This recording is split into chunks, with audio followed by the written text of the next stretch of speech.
y a de la magie dans l'air. Créées avec amour, nos listes musicales romantiques vous séduiront. C'est l'ambiance parfaite pour une soirée en tête-à-tête avec l'être cher. À écouter quand vous voulez, où vous voulez, sur l'appli Radio-Canada Audio.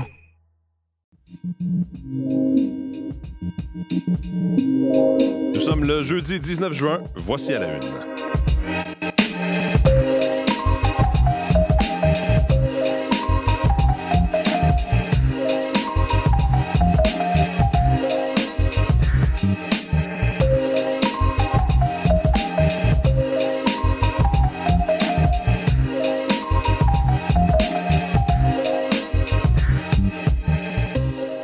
Bonjour, bon jeudi, bienvenue à la une. Mathieu Bellumeur au microphone, content de vous retrouver. Merci d'être à l'écoute ce matin. Comme tous les jeudis, nous allons parler un peu plus tard à l'émission avec Alexandra Chatzka qui va venir nous dire qu'il y a certains touristes dans certains coins d'Europe qui sont moins les bienvenus sur tourisme et évidemment, ça exaspère certains habitants de grandes villes où, entre autres, les logements se font plus rares à cause des locations à court terme des touristes. On va revenir là-dessus. Et puis, Vincent Maisonneuve est à mes côtés. Bonjour Vincent. Bonjour Mathieu. On va se parler ensemble de cet énorme soulagement.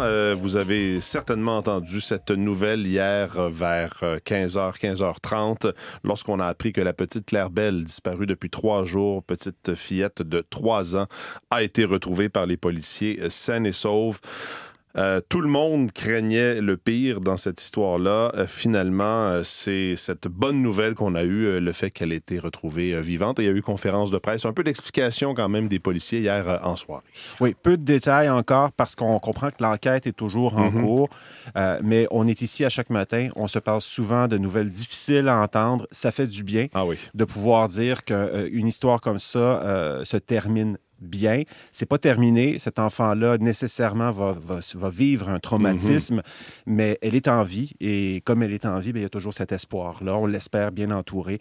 On va vous donner les derniers détails dans quelques minutes. Parfait. Alors, on vous explique tout ça, mais effectivement, hier, ça faisait comme du bien. Étant donné le contexte des nouvelles, c'est assez lourd ces temps-ci. Parlant de lourdeur, on va en parler à Véronique à côté météo. Bonjour, Véronique. Bonjour, Mathieu. C'est déjà très, très lourd, très humide cette nuit, quand on sort ce matin à l'extérieur. Vraiment. Des indices humidex qui nous amènent à près de 30. Là, déjà à cette heure-ci, des températures autour de 22-23 degrés au centre-ville de Montréal. Ça varie entre 18 et 20 degrés à partir de l'Outaouais, Laurentides, Lanaudière, l'Estrie, Québec ce matin. Journée active côté météo. On ira avec de l'activité au nord, principalement ce matin au nord du fleuve, Laurentides, Lanaudière, Québec et plus au sud, on aura des orages qui vont se développer principalement en après-midi. Tout le monde est ciblé. La Montérégie, l'Estrie, Chaudière-Appalaches, Montréal, cellules qui pourraient être potentiellement fortes. Quand on parle de super cellules, souvent on s'interroge, est-ce que c'était une tornade ou pas? Ah oui, le genre de phénomène qui peut provoquer ça. Oui, effectivement. Donc vraiment, tous les ingrédients sont là. La chaleur et l'humidité, vous l'avez mentionné. Donc, il y a beaucoup de potentiel. Les régions plus au nord, l'Abitibi, le Témiscamingue, le Saguenay, on aura surtout de la pluie. Pas nécessairement de développement orageux significatif, mais au sud, on surveille vraiment les cellules orageuses qui pourraient être assez intenses cet après-midi. Évidemment, si ça ne passe pas chez vous, tant mieux, mais ça peut se produire. Donc, les conditions sont là. Plutôt nuageux ce matin, averse-orage se développant en après-midi dès la matinée pour les régions plus au nord. Plus de pluie à partir des Laurentides en s'en allant vers l'Abitibi, le Saguenay. Des précipitations plus continues. Chaud, humide et collant. Encore des températures de l'ordre de 23-27 degrés avec un humidex de 33-35. Les averses se poursuivront au cours de la soirée et de la nuit. Les vents souffleront sud-ouest cet après-midi à l'approche du front. Ça va devenir venteux, 30-50 km à l'heure et les vents vont changer de direction demain pour souffler secteur ouest. Alors, on aura un petit répit demain côté humidité. On va sentir que c'est moins lourd. Les températures seront autour de 20-24 degrés. Il y aura des averses qui vont s'accrocher en première partie de journée. Par la suite, il y aura dégagement. L'Estrie, ça va durer un petit peu plus longtemps. Les précipitations demain se dégager en fin de journée. Beau samedi, petit bémol sur dimanche et vague de chaleur intense à partir du début de la semaine prochaine. Si on n'a pas aimé nos humidex de 37, on aura des humidex de 40 plus là. Alors, prochaine, quand on parlera de lourdeur, de lundi à mercredi, prévoyez du temps assez intense. L'Est du Québec, c'est principalement de la pluie. Ça s'installe ce matin pour le Saguenay-Lac-Saint-Jean, cet après-midi pour le Bas-Saint-Laurent, en soirée pour la Gaspésie et sur la Côte-Nord. Les températures aujourd'hui, 23-16 degrés pour la Côte-Nord. En territoire ontarien, c'est nuageux. On a ces averses qui s'estompent graduellement, cette humidité qui est encore présente aussi. Et ça reste du temps variable à Vancouver, autour de 20 degrés. Edmonton, les averses vont cesser. 16, la fraîcheur est là. Beau temps Calgary, les averses s'en viennent ce soir. Le maximum, c'est 23 aujourd'hui. C'est encore assez chaud. Regina, Winnipeg, 26-28. Plutôt beau temps aujourd'hui. La fraîcheur s'en vient dans les prochains jours. Merci, Véronique. Bonne journée. Bonne journée. Olivier Pellerin, là au sport. Bonjour, Olivier. Bonjour. Alors, au tennis pour Leila Annie Fernandez, ça va assez bien à Nottingham? Oui, effectivement. Pour elle, elle accède au quart de finale avec une victoire au deuxième tour contre l'Espagnole Cristina Bucsa. Une victoire en 2 manches de 6-3, 6-4. Donc, une belle séquence pour Leila Annie Fernandez sur pelouse. Elle aura comme prochaine adversaire l'Ukrainienne Daria Yamstreka. Et aujourd'hui, ce sera une journée aussi chargée pour d'autres Canadiens, entre autres chez les hommes. Félix Auger-Aliassime et Denis Shapovalov seront au tournoi de Halle en Allemagne. Et Félix Auger-Aliassime, aujourd'hui, match de deuxième tour contre Karen Khachanov, qui est la 8e tête de série du tournoi. Il y a Denis Shapovalov, lui, qui a rendez-vous avec l'Italien Flavio Cobolli. Et toujours chez les hommes, Gabriel Diallo, lui, affrontera Jiří Lehečka. C'est au tournoi, c'est au Queen's à Londres, match de deuxième tour aussi pour Gabriel Diallo, qui vient tout juste de remporter la semaine dernière le tournoi à Bois-le-Duc. La Fédération internationale de hockey sur glace a offert un bel honneur à l'attaquante Marie-Philippe Poulin, joueuse de la victoire, joueuse aussi évidemment, on l'a vu beaucoup sur l'équipe canadienne, l'équipe nationale. Joueuse internationale de l'année, c'est ce qu'elle a reçu comme honneur hier. Première fois qu'elle reçoit cet honneur justement parce qu'elle a été la meneuse chez les marqueuses dans les LPHF avec la victoire de Montréal la saison dernière, ce qui leur a permis de terminer au premier rang de la LPHF au classement général. Malheureusement pour la victoire, ça s'est terminé assez rapidement avec une finale de l'Est, en fait une demi-finale, je devrais dire, perdue face à la Charge d'Ottawa. Donc elle a aussi aidé le Canada à remporter la série Rivalité, donc une attaquante qui est souvent présentée comme étant la meilleure joueuse au monde et qui continue de confirmer, elle qui est vétérane au sein de l'équipe canadienne, mais aussi au sein de l'équipe montréalaise. Alors ce soir, c'est le match numéro 6 dans cette finale de la NBA? J'ai fait un peu d'improvisation hier. C'était pas dans mes notes. Je disais match numéro 6 hier. Non, je me suis un peu emballé. C'est ce soir, effectivement. Okay, c'est pour ça que je l'ai pas trouvé hier. Il y avait de l'avance. Je changeais de poste. Puis j'étais, voyons, Olivier, il m'a dit que c'était ça. Oui, je vous ai menti un peu. C'est match numéro 6 entre le Thunder d'Oklahoma City et les Pacers de l'Indiana. Les Pacers de l'Indiana qui tirent de l'arrière 3-2 dans cette série. Ils sont à la maison, toutefois, pour le match numéro 6. Il y a une incertitude quant à la présence de Tyrese Haliburton lors du match de ce soir. Blessé au mollet, seulement 4 points lors du match numéro 5. On dit que ce sera une décision de dernière minute, donc toujours incertitude quant à sa présence dans le match. Mais sinon, il y aura assurément les deux Montréalais présents au sein des deux formations. Donc, Bénédicte Mathurin du côté des Pacers, Louis Gensdor chez le Thunder d'Oklahoma City. Je vous invite d'ailleurs à les écouter à quelques heures seulement de ce match. Être un peu plus agressif et de pouvoir faire moins de fautes. C'est difficile quand on joue. Il y a des trucs qui se passent un peu plus différents qu'on l'aurait planifié. Mais de pouvoir jouer Pacers basketball, c'est la chose la plus importante pour nous. C'est un match comme les autres. C'est un match qui va être difficile, surtout ici à Indiana. Mais on est dans cette position-là pour une raison. On a travaillé fort pour être ici. On doit aller demain soir puis nous donner la bonne chance de gagner le match. Vous avez entendu tout d'abord Bénédicte Mathurin qui parlait de l'intensité qui serait importante dans le match de ce soir. Et d'ailleurs, ce sera une soirée bien spéciale pour Bénédicte Mathurin parce que c'est match numéro 6. Il voudra donc peut-être forcer un match numéro 7. Mais c'est surtout son 23e anniversaire aujourd'hui. Donc avec une victoire, ce sera un beau cadeau qu'il s'offrirait. Je comprends. Alors c'est bel et bien ce soir, ce 6e match. Merci beaucoup, Olivier. C'est un plaisir. C'est l'enthousiasme.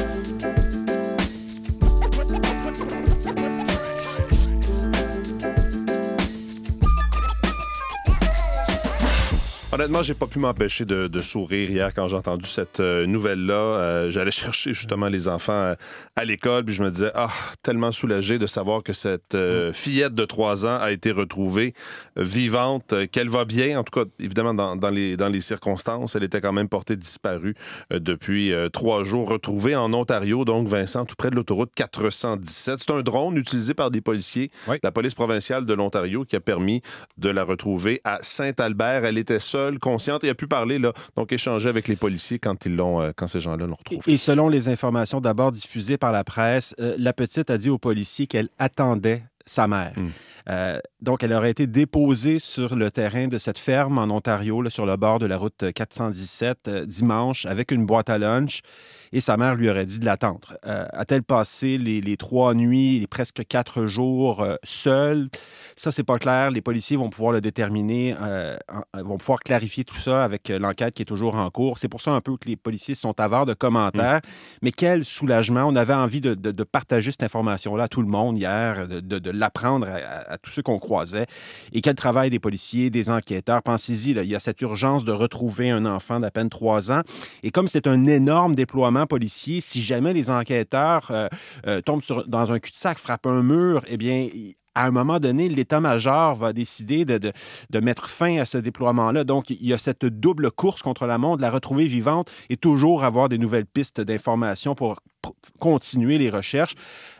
On comprend donc l'immense soulagement, l'explosion de joie des policiers quand on a appris la nouvelle, comme l'a exprimé le capitaine Benoît Richard de la Sûreté du Québec. C'est pour ça qu'on est policier. C'est pour des moments comme aujourd'hui qui sont extrêmement grisants quand on réussit à avoir un dénouement de ce type-là. À la fin d'une journée, je pense que ceux qui l'ont vu ont vu nos policiers, ont vu les gens qui étaient sur le terrain, les gens de l'OPP. On est extrêmement heureux du dénouement d'aujourd'hui. Les policiers qui se faisaient des accolades, se tapaient dans la main. On comprend cette fierté-là. Puis effectivement, on pense souvent aux policiers en termes de répression, mais là, vraiment, tout un travail de ces gens-là. D'ailleurs, le premier ministre du Québec, François Legault, a tenu à remercier les policiers. Un peu au nom de toute la population, je crois que tout le monde, du moins au Québec, suivait cette histoire-là de très près. Écoutez, les images partagées par les policiers pendant les recherches là, ont été partagées, ont été vues par 7 millions de personnes, partagées par des milliers d'internautes. Donc, voici un extrait de la réaction du premier ministre québécois, François Legault. On se réjouit, c'est un soulagement. On remercie autant la Sûreté du Québec que les policiers de l'Ontario, que les personnes aussi qui ont passé l'information. On nous dit que ça a été utile. Donc, grand soulagement. On était tous de tout cœur avec la petite Claire Bell. Donc, 3 ans. Oui, 3 ans seulement. Évidemment qu'il y a du soulagement, mais on ne peut pas s'empêcher de penser à ce que cette petite-là a vécu et quelle trace ça risque de laisser. Oui, surtout si elle est passée 3 nuits seule dans un champ.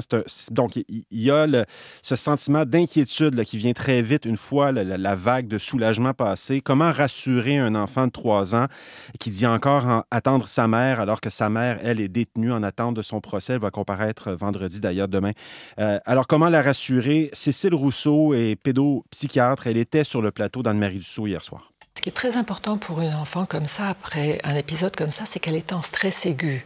On peut s'attendre, souvent avant 5 ans, on s'attend, elle peut faire des crises, elle peut taper, elle peut mordre, elle peut être triste, elle peut se rouler en boule, elle peut ne pas manger, elle peut ne pas dormir. Tout ça est normal. Il faut vraiment l'entourer, la rassurer que sa maman va bien, parce que sinon elle va s'inquiéter et elle va penser que c'est de sa faute. Mais dans des mots d'enfant, sans revenir sur tout ce qui s'est passé, jouer avec elle et voir qu'est-ce qu'elle joue et qu'est-ce qu'elle exprime. Donc, on souhaite que la petite de 3 ans soit bien entourée là, présentement. Évidemment. Merci beaucoup, Vincent. Je vous en prie. Merci.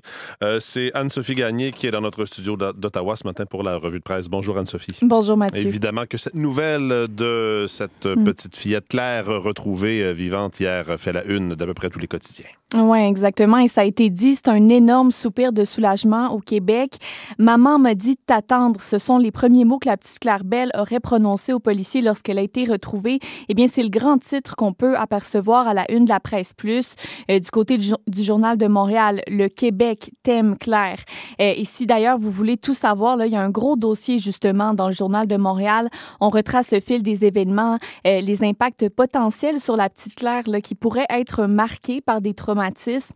On s'attarde aussi aux résidents de Saint-Albert en Ontario, là où la petite Claire a été retrouvée hier, qui parle de sa découverte comme un véritable miracle. Bref, c'est à lire dans le Journal de Montréal. Il est question également dans les quotidiens ce matin d'une diminution de la population au Québec. Oui, c'est ça. En fait, on en parle un petit peu partout dans les médias aujourd'hui. On s'intéresse aussi à la croissance démographique au pays, là. Ce qu'on apprend, en fait, c'est que la population canadienne n'a pas tellement augmenté depuis le début de l'année, même que le nombre de résidents temporaires a diminué. Et c'est la même chose là, du côté du Québec. Ce qu'on apprend dans plusieurs médias d'ici ce matin, c'est que la taille de la population québécoise est en baisse pour la première fois depuis 5 ans. Ce sont des données là, publiées par Statistique Canada ce matin. Une baisse quand même faible, là, c'est ce que note Le Devoir. Et du côté de la Presse Plus, on l'explique justement par le départ de nombreux résidents temporaires dans la province. On dit que c'est la fin de la poussée démographique des dernières années. Bref, on propose aussi un graphique, là, des données pour illustrer le tout. Je vous invite à aller lire ça dans la Presse Plus, justement.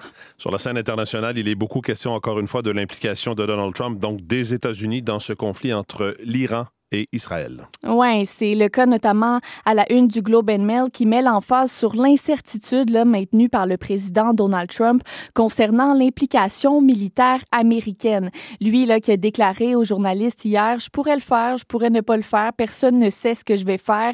Il a également là, mentionné que des responsables iraniens souhaitent une rencontre à Washington, mais a jugé qu'il était un peu tard pour de telles discussions. Selon le Wall Street Journal, Trump aurait approuvé des plans d'attaque mais retarderait l'ordre final pour voir si Téhéran abandonnerait son programme nucléaire. Et depuis, la tension reste vive. Le conflit israélo-iranien, qui rentre dans son 7e jour aujourd'hui. Et là, c'est la participation là, des États-Unis aux frappes qui est la principale préoccupation. Et sinon, si vous souhaitez pousser votre réflexion plus loin, là, il y a 2 dossiers très intéressants dans le Journal de Montréal et la Presse Plus qui s'intéressent à la bombe anti-bunker qui pourrait détruire les installations nucléaires iraniennes. Et quel est le lien à faire avec Donald Trump? Il s'agit d'une bombe dont ne dispose pas Israël dans son arsenal, mais que les États-Unis détiennent et pourraient utiliser là, s'ils décident de se lancer dans le conflit. Donc, c'est à suivre. Un dossier que vous pouvez lire, donc je vous disais, dans le Journal de Montréal ou la Presse Plus. Anne-Sophie Gagné à Ottawa, merci beaucoup. Au revoir. Au revoir.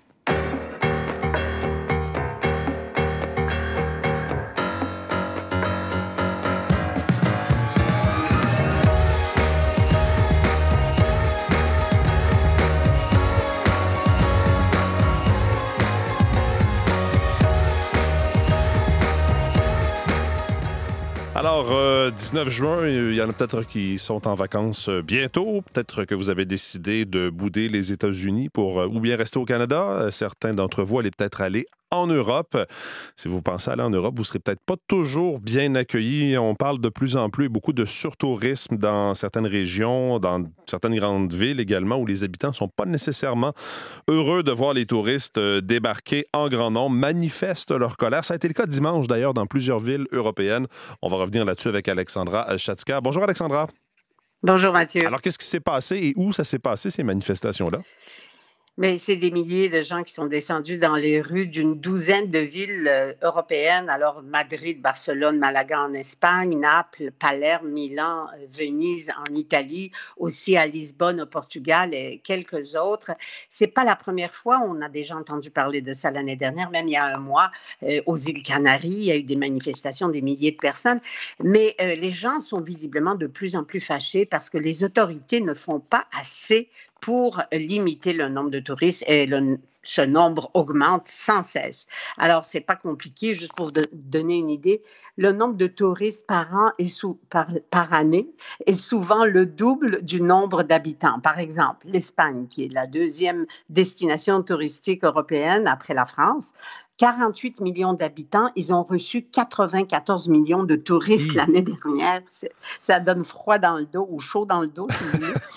Avec des pics, évidemment, comme à Venise, où il y a 40 000 habitants, il y a 25 millions de touristes qui sont venus l'an dernier. À Barcelone, 1,6 million d'habitants, ils ont reçu 26 millions de touristes en 2024. Alors, les gens se descendent dans les rues, ils en ont vraiment marre, avec des slogans « Vos vacances, ma misère »,« Le tourisme de masse tue la ville » ou tout simplement « Tourist go home ». Alors, aussi, à Barcelone, on a inventé une nouvelle méthode. Vous avez sûrement entendu parler l'année dernière, mais cette année, c'était vraiment des scènes assez violentes. Des pistolets à eau pour chasser les touristes des terrasses des cafés, par exemple. C'est pas très agréable, quoique quand il fait très chaud, ça fait du bien. Ça, c'est moins pire. On a aussi fermé l'accès à des hôtels avec des bandes adhésives pour pas que les gens sortent. Bon, évidemment, c'était un peu symbolique, mais quand même. Et aussi, lundi matin, à Paris, où je me trouve, les employés du Louvre ont fait une grève spontanée pour dire qu'il y a trop de visiteurs, qu'ils n'en peuvent plus. Et les visiteurs sont restés bredouilles avec leurs billets. Il y a des gens qui avaient des billets pour lundi matin. Bien, on n'a pas ouvert les portes du musée. Un musée qui est conçu pour 4 millions de visiteurs en reçoit 10 depuis 1 an ou 2. C'est beaucoup trop. On voit d'ailleurs parfois ces images sur les réseaux sociaux de ces salles d'exposition complètement bondées où on se dit comment on est capable d'admirer quoi que ce soit avec tant de monde autour de soi. La Joconde, évidemment, c'est ce qui nous vient à l'idée en premier. Et oui, ces fusils à l'eau utilisés en Espagne, entre autres, sur les terrasses. C'est pas la première fois, vous le disiez, on a vu de ces manifestations-là, entre autres l'année passée. Les villes, là, on dit on va essayer d'adopter des mesures pour mieux encadrer tout ça, limiter le nombre de touristes. Est-ce que ça fonctionne? Est-ce qu'il y a des changements notables? Non, ça ne fonctionne pas vraiment, il faut le dire, ça ne suffit pas. C'est vraiment un peu ridicule. Je vais vous donner quelques exemples. Vous allez voir, ça ne va pas arrêter grand monde. À Venise, on a interdit les grands bateaux de croisière en 2021. Bon, ça a peut-être soulagé un peu, mais quand même, on a imposé des billets d'entrée pour des visiteurs d'un jour qui ne couchent pas à Venise avec un QR code. Ça coûte 5 €. Ça ne va pas décourager les gens. Venise vient d'interdire aussi cette année les haut-parleurs et les groupes de plus de 25 personnes. Mais c'est vraiment des plasteurs sur une jambe de bois, quoi. Aujourd'hui, le nombre de lits, par exemple, dans la ville des Doges, à Venise, dépasse le nombre de résidents, imaginez-vous. Et on construit 2 nouveaux hôtels qui vont compter 1500 lits additionnels. Et les gens ont d'ailleurs protesté contre ça, précisément à Venise, contre ces 2 hôtels. Alors, le principal problème, évidemment, c'est que tout est converti en logement, en location de courte durée. À part les hôtels, il y a ces Airbnb. Et ça fait grimper les loyers. Les gens à revenus moyens et bas revenus sont chassés vraiment clairement des centres-villes. Je le vois à Lucca, où je vis une partie de l'année. À Florence, à côté, on ne donne plus de nouveaux permis pour des Airbnb au centre historique. Alors, ceux qui veulent faire de l'argent ou continuer à faire de l'argent avec le tourisme achètent dans les quartiers périphériques, convertissent ça en loyer de courte durée et les habitants sont chassés, en fait, de plus en plus loin. Et aussi, le commerce de proximité n'existe plus. Les épiceries, les fruiteries, les cantines à prix abordables font place à des magasins de souvenirs ou des restos, des bars pour touristes. Alors, les habitants des centres-villes les plus populaires sont organisés en association pour lutter contre le surtourisme. Ça s'appelle SET ou le Sud de l'Europe contre le surtourisme. Alors, pensons-y avant d'y aller et encourageons les commerces locaux. Assurons-nous que les Airbnb sont légaux et tout. Il y a des choses qu'on peut faire, nous, en tant que touristes, ou choisir d'autres destinations, mais en tout cas, ça nous sensibilise et on voit qu'il y a une véritable colère. Alexandra Chatzka, grand merci encore une fois parce que c'est la dernière fois qu'on se parle cette saison. Grand merci pour votre participation. Vos sujets nous éclairent et nous amènent ailleurs tous les jeudis. C'est fort agréable. Merci beaucoup, Alexandra. Merci à vous, Mathieu, et bon été. Bon été à vous aussi. Voilà donc pour cette édition d'À la Une. On se retrouve demain, oui, pour la dernière de la saison. Vos équipes du matin prennent le relais dans quelques secondes. Bonne journée.